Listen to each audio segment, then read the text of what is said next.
Open the case.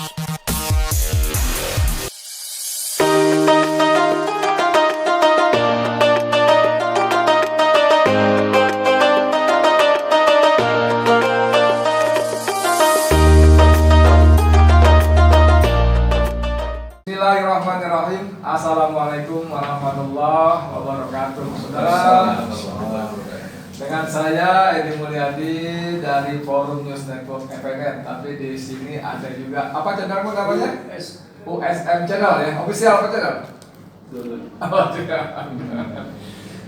Tapi nanti teman-teman Bandung, saya di Bandung ini ya, teman-teman Bandung juga akan coba share ulang supaya ini pesan-pesannya lebih tersebar lebih masif ya. Di kanan saya ada Ustadz Glenn, Jaguara Bandung.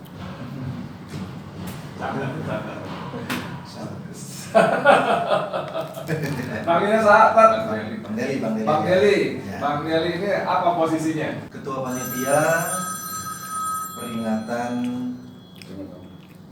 Peringatan. Hari Anti Islamophobia sedunia. Wah, sedunia. Ya, karena ini kita mengikut resolusi PBB kan. Tanggal berapa itu? Tanggal 15 Desember Maret. Maret. Dan pas hari ini ya? Besok. Oh besok Besok. Besok betul. Jadi di Bandung ini mau bikin apa acaranya dalam rangka itu? Kita mau bikin acara talk show untuk memperingati, memberikan wacana, mengevaluasi tentunya kan. Oke. Mengevaluasi sejauh mana PBB ini sudah menerapkan resolusinya tentang anti atau memerangi ya, to combat di situ ya. Memerangi Islamophobia ini sejauh mana nih? Oke. Ternyata kenyataannya masih ada terjadi di yang paling viral itu kan di apa namanya itu? Di Swedia itu kan. Oke, ntar dulu itu nanti detailnya. Sekarang kenalan dulu Bang Dari ini Ketua Panitia Penyelenggara Dialog memperingati Hari Anti Islamophobia Betul. yang diselenggarakan di Bandung, Jawa Barat ya. Bandung insya Allah. Bandung masih Jawa Barat kan? Bandung Jawa Jawa Barat. Indonesia lagi. Belum perlu paspor kan? Belum. Yang jelas jauh dari IKN. Jangan cari-cari gara-gara deh. Nah, di ujung Dr. Anton, lengkapnya saya kan? Anton Minardi, Bang. Anton Minardi, apa nih? Posisi apa nih? Didaulat sama teman-teman kita sebagai ketua Gamis. Gamis adalah pakaian muslim. Ya, gerakan masyarakat melawan Islamophobia. Oh, Jadi- kan melaksanakan Islamophobia. Tadi kalau kata ketua panitia itu, Bang, kalau kami baru melawan Islamophobia, kalau PBB itu udah lebih mantap itu. Combat itu Memerangi ya? memerangi itu. Kalau tapi baru melawan to fight itu. Oke. Jadi sekarang sebelum ke panitia saya mau lihat substansinya dulu nih acara ini. Jadi menarik saya diprovokasi dengan kata to combat. Itu PBB itu ya? Iya, PBB. Diksi dan PBB. Ya, diksi dan PBB. Jadi lebih letterless, bukan, lebih eksplisit. Eksplisit. Nah, dan langsung ada gerakan ya, gerakan yang memerangi itu menghancurkan. Iya. Membunuh menghancurkan. Betul. Bisa jelasin, Bung Anton, Ya. gimana nih? Jadi gini, kalau kami diskusi itu dalam bahasa Inggris itu ada tahapan awal to prevent, untuk mencegah. Oke. Kemudian tahap berikutnya to eradicate, untuk mengurangi gitu kan. Kemudian yang ketiga adalah to fight ya, untuk melawan. Kalau melawan itu pasti ada gitu kan. Hasil lawanan itu pasti lawan itu ada lah gitu. Tapi ini PBB itu sudah lebih berani ya, to combat, untuk memerangi. Kalau memerangi itu sampai dikalahkan, kalau bisa sampai nggak ada gitu. Ya, sampai musnah. Sampai musnah. Islamophobia itu Hancurkan, memusnahkan. Nah, gitu. Dan ini sejarahnya 15 Maret. Kenapa dipilih sebagai Hari Anti Islamophobia sedunia oleh PBB itu? Ya. Di antaranya juga alasannya adalah 3 tahun yang lalu kan kita tahu di Christchurch di New Zealand itu saudara kita lagi Jumatan. Oh, ada anak muda itu ya? Di Brondong, dibantai, 51 orang syahid, kemudian 44 orang itu luka berat, seperti itu. Maka PBB pun ikut peduli dengan Tunggu, pelakunya siapa itu? pelakunya itu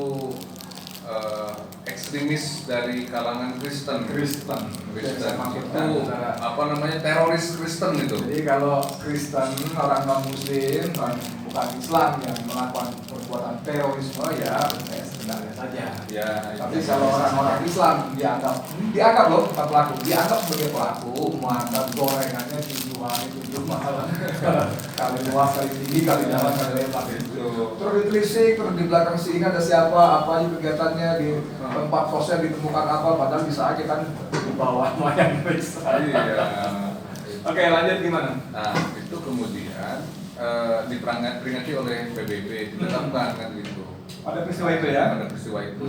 Alhamdulillah berarti kan 3 tahun yang lalu PBB kemudian tahun 2022 mendeklarasikan itu to proclaim as the day to combat Islamophobia in the world gitu kan.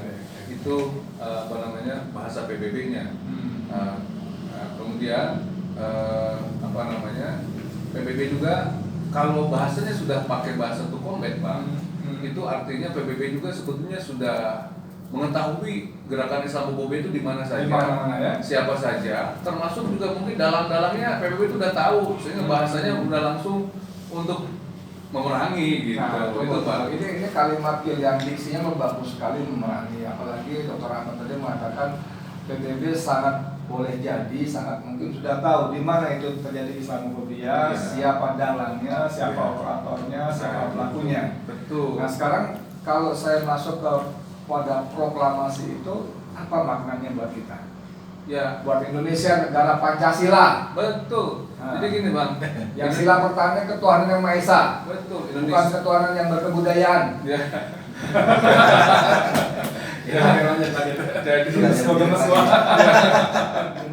Jadi kalau PBB aja yang notabene para leadernya itu adalah non Muslim gitu Bang, kafir. ya kafir lah, ya kan bahasanya begitulah surat al-kafirunnya.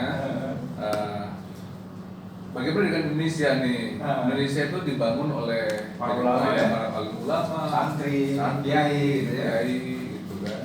Dibesarkan juga oleh mereka juga, gitu kan, oleh kita juga yang apa namanya, Muslim as majority is the fact in Indonesia.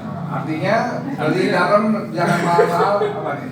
Ya, Penonton pakai digital banyak nih soalnya nih, bukan Yasnesmo aja nih. ya di Indonesia itu secara fakta ya tidak terbantahkan Muslim itu mayoritas. Dari awal sampai dengan sekarang, gitu. Jadi tadi artinya no smoking bukan ya? Jadi apa namanya, ya itu tadi no Islamophobia seharusnya. Aneh kalau di Indonesia yang mayoritas justru pemerintahnya diam ketika alim ulama Islam, kemudian para santri ya itu dikriminalisasi, dipenjarakan, kemudian apa namanya, ketika simbol-simbol Islam itu dihinakan, dinistakan bahkan, itu kan Al-Quran juga kemudian Mana ada bupati yang mengajak Al-Quran itu ya kan, ya satu sisi memang seperti misalkan beberapa kasus Bang, kalau kasus Al-Maidah 51 udah dipenjara lah ya, itu udah selesai. Tapi kan bukan hanya itu, kasus-kasus itu. Sekarang ada kasus lagi penghinaan terhadap Nabi Muhammad Sallallahu Alaihi Wasallam misalnya. Sallallahu Alaihi Wasallam. Ada juga yang begitu soalnya. Tokoh nasional, ketua partai besar. Nah itu ya. Dan Nanti. itu sedang diproses, nggak tahu proses sampai di mana tuh si KC itu kan, KC diantaranya. Nah kemudian juga ada yang bilang ini santri-santri ini calon teroris katanya gitu ya. Di Sirikan, Tasikmalaya. Atau Tasikmalaya. Dan tidak terdengar kabar la salam wala kalam. Nah, Oke. itu kan nggak terdengar. Jonathan, cukup dulu sampai di situ.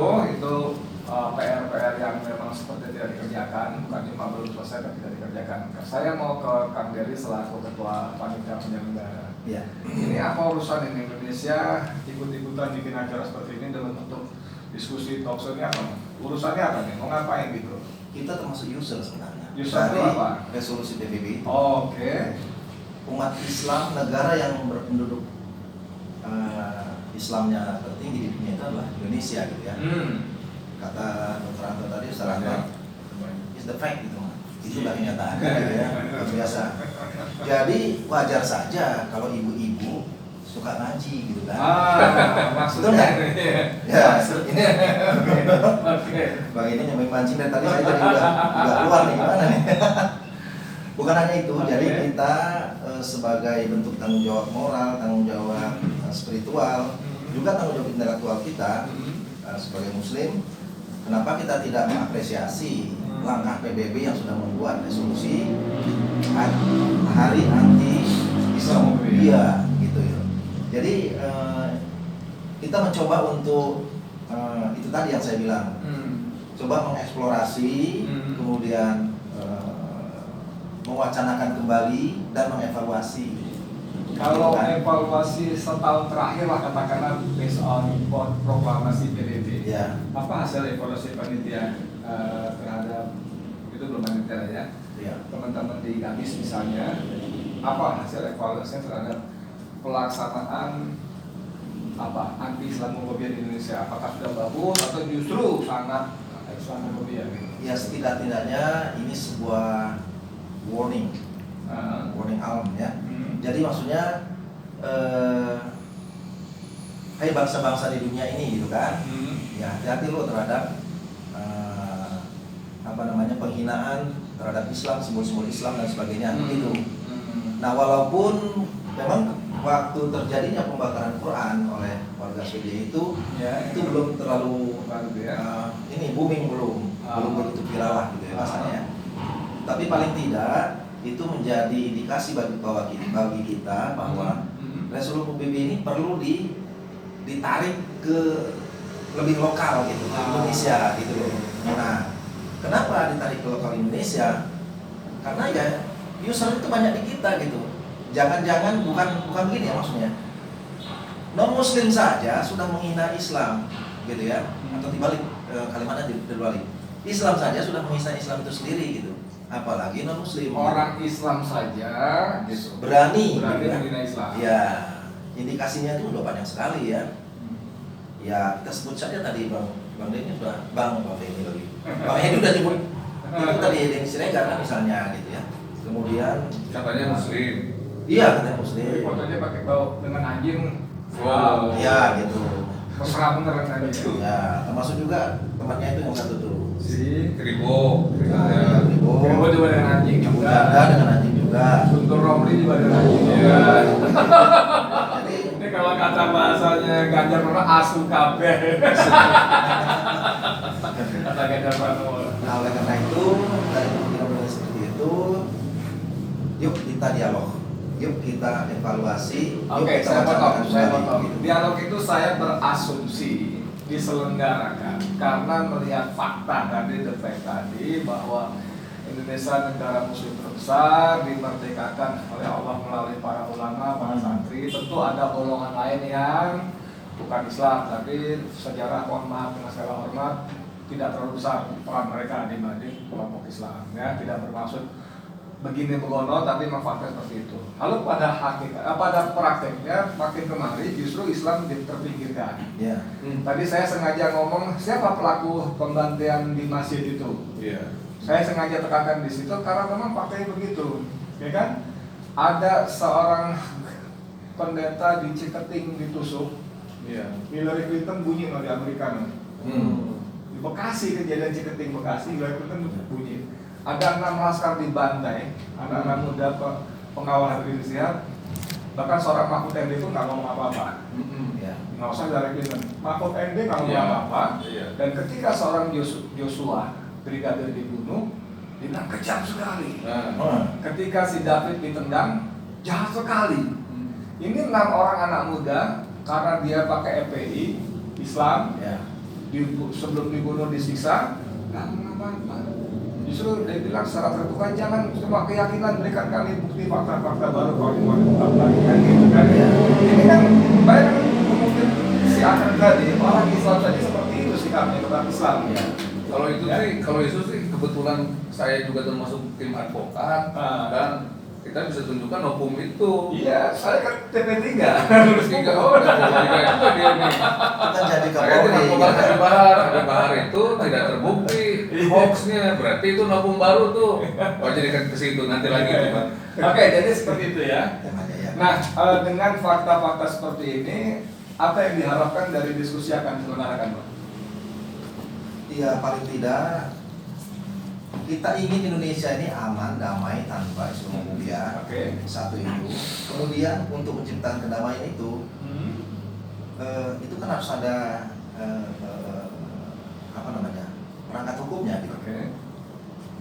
Ya kita tembakan kita atau tujuan utama kita nanti itu adanya undang-undang anti Islamophobia. Pertanyaannya Perlu diundang-undangkan ya? perlu. Oh. Pertanyaan tadi kenapa kok di negara Muslim terbesar di dunia ini? Anda yakin dengan DPR seperti sekarang akan ada undang-undang seperti itu?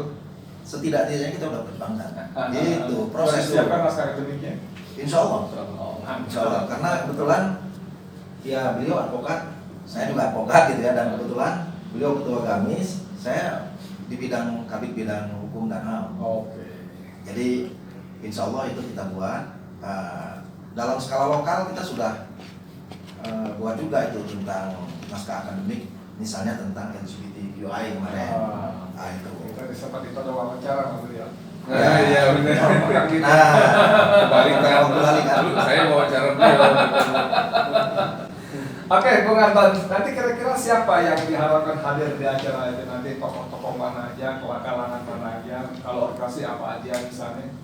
Ini kan gini Bang, kita ngambil tema Indonesia damai tanpa Islamophobia karena merasa ini selama ini kita nggak merasa damai dengan Islamophobia. Itu sedikit-sedikit kami harus turun ke lapangan, investigasi, bahkan melaporkan karena ada yang mencemooh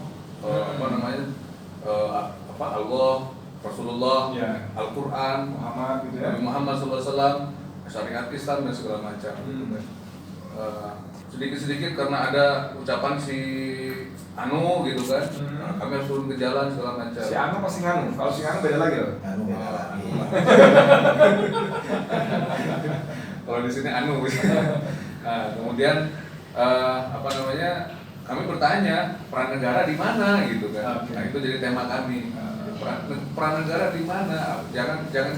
Emang yang diharapkan negara berperan seperti apa? Nah, jangan-jangan negara ini melindungi Islamophobia dalam tanda tanya, gitu kan? Yang diharapkan berperan seperti apa? Nah, yang diharapkan berperan sebagai negara hukum. Nah. Indonesia itu negara berketuhanan yang Maha Esa, kan gitu. Pancasila sudah jelas, pasal 29 ayat 1 ayat 2 sudah jelas, gitu kan? Kemudian ada juga undang-undang khusus, gitu kan? Khususan tentang anti penodaan agama 156A gitu Bang ya? Ya. Pasalnya ya. Dan lain sebagainya. Ancaman 4 tahun dan denda 2.500 rupiah. Iya. 6 tahun. 6 tahun. Saya pernah melaporkan Sukmawati Soekarno Putri. Gitu. Mana lebih mulia, aturan apa Pancasila? Oh iya. Mana lebih berjasa, Insinyur Soekarno apa Nabi Muhammad? Itu saya laporkan ke Polda dan mentah. Nah, dulu lagi yang konde Bang ya? Konde juga kan? Kayak gitu. Banyak lah hal yang seperti itu, jadi ngerepotin kita. Kan katanya kita mau ngebangun nih, Indonesia mau maju nih. Kalau kita direcokin dengan masalah-masalah yang seperti itu, yang itu harusnya tidak boleh. Jadi heran juga kan, jangan-jangan ini kami juga bertanya kepada umat Islam sendiri, umat Islam jangan-jangan di Indonesia itu minoritas gitu. Oke, tadi ada kata jangan-jangan ada pembiaran ya dari aparat dan negara ya. Nah, ini kan menjadi pertanyaan yang menurut saya wajar muncul ketika kita yang melaporkan hal-hal semacam tadi itu seperti membentuk tembok. Pada kasus saya melaporkan Sukmawati itu sekian bulan tidak ada kabar sampai saya melaporkan Maret kalau nggak salah. Tidak ada kabar, tiba-tiba September saya dapat surat dari Polda Metro Jaya isinya tidak dapat dinaikkan ke tingkat penyidikan. Karena Selesai, karena tidak ada unsur pidana dan sebagainya. Dianggap tidak ada unsur penistaan agama karena katanya sudah melakukan konsultasi dengan tokoh agama, MUI dan sebagainya. Seperti itu. Nah, ini apakah karena seperti itu sehingga orang tidak jerah? Apalagi ditambah kalaupun nanti kepentok banget ya pakai materai aja dulu 6.000 tahun 6.000 selesai gitu atau gimana? Ya sebetulnya dengan ketidaktegasan dalam tanda kutip itu aparatur negara kemudian apa namanya seolah-olah menjadi pembiaran, dan kemudian orang-orang yang mengusung Islam ini seolah-olah memainkan peluang itu. Nah, ini yang tidak boleh dilakukan. Harusnya sebetulnya tidak harus apa namanya berdasarkan delik aduan, itu kan apa namanya temuan di lapangan. Delik ya, apa namanya temuan dan seperti itu. Karena undang-undang dasar sudah jelas, undang-undang apa namanya anti penodaan agama juga sudah jelas seperti itu, toleransi yang sudah jelas juga kita gitu kan. Alhamdulillah kalau pengalaman saya sudah hidup selama ini, kita nggak pernah menghina agama manapun tuh, alhamdulillah, Tuhan manapun, karena di agama kami, di agama Islam itu dilarang, nggak boleh. Itu syariat Islam loh, makanya kenapa justru orang Islam sendiri takut sama syariat Islam? Jangan-jangan yang takut syariat Islam juga itu termasuk Islamophobia bang gitu kan? Oke. Gitu. Ini sekarang udah panjang banget. Saya ingin menuntut dari ketua panitia tadi bukan berbicara sama ketua Danis. Jadi nanti yang diharapkan hadir akan mengundang siapa aja? Nah, gitu Ya, kita mengundang tokoh-tokoh nasional dan tokoh-tokoh regional ya. Kemudian ada juga yang musisi Siapa? yang Misalnya siapa yang tokoh nasional itu siapa? tokoh nasional misalnya Diharapkan hadir yang masih adalah- muda itu yaitu Bang Mustafa Karawakaya. ya itu bicara GENA itu. Gerakan Nasional Anti Islamophobia juga ya. Kemudian ada Kiai Haji Atian Ali, Oke, sesepuh sesepuh Jawa Barat ya. Ketua Forum Ulama Umat Indonesia. Oke. Kemudian ada yang selebriti kita yang hijrah gitu ya, yaitu Kang Dani Java Zaid. Oh. Dan Oke. nanti moderatornya beliau sendiri tuh ketua kami. Oke. Dan juga ada pembanding. Pembanding itu diantaranya tokoh-tokoh dan ketua-ketua organisasi Islam yang ada di Jawa Barat ini. Ya, ya misalnya ada ketua Dewan Dakwah Islamiyah Jawa Barat. Kemudian ada Ketua DPRD mau hadir tuh. ketua DPR juga hadir. Provinsi. Kota Bandung. Kota. Ya. Kemudian ada Syarikat Islam, ada Persatuan Alumni Dua, ada apa namanya Forum Silaturahmi Organisasi Islam. Kemudian Dari Parmusi juga ada. Parmusi ada, kami Jawa Barat ada ya. Kemudian ada apa PUI ya, PPN KRI. Apa itu namanya? PPN KRI itu apa? Paguyuban Awal NKRI. Oh. Jadi itu aktivis. Itu acaranya di mana kapan?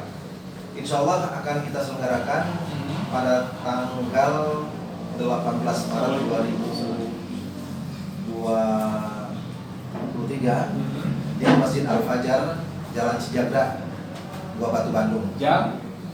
Insya Allah hari Sabtu mulai jam 8 pagi. Oh, Ya. Disediakan sarapan kan apa ini? Insya Allah, insya Allah. Ya, mudah-mudahan bermanfaat, dan yang ada waktu silakan merapat ke Bandung tanggal 18 pukul 8 ya, 18 Maret ini pukul 8 di Masjid Al-Fajar ya. Ya, Jalan Cijagra. Jangan di Cijagra. Buah Batu dan gitu ya. Ini sebagai bentuk partisipasi dan concern kita terhadap gerakan memerangi Islamophobia, gitu ya. Mudah-mudahan bermanfaat. Saya Edi Mulyadi untuk FNN. Assalamualaikum warahmatullahi wabarakatuh. Waalaikumsalam Assalamualaikum warahmatullahi wabarakatuh. Alhamdulillah. Terima kasih Bang. Ya. Saya